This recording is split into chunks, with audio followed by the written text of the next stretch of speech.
ইসলামী আন্দোলন বাংলাদেশ জিন্দাবাদ জিন্দাবাদ। সারা বাংলায় শুনতে পাই পীর সাহেব চরমনাই, কেউ নেতার জড়ি নাই।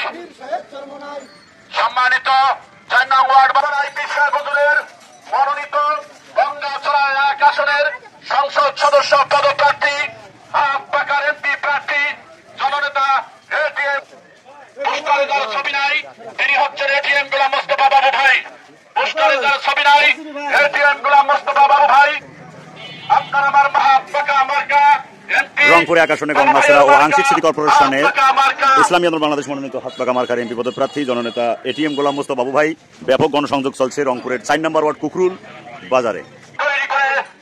কুকরুলের এই বাজারে বাদ মাগরিব ইসলামী আন্দোলন বাংলাদেশের আমির পীর সাহেব চরমনাই মনোনীত রংপুরে 1 আসনে হাতপাকা মার্কার এমপি পদপ্রার্থী জননেতা আলহাজ এটিএম গোলাম মোস্তফা বাবু ভাই গণসংযোগ করতেছেন স্বতঃস্ফূর্তভাবে।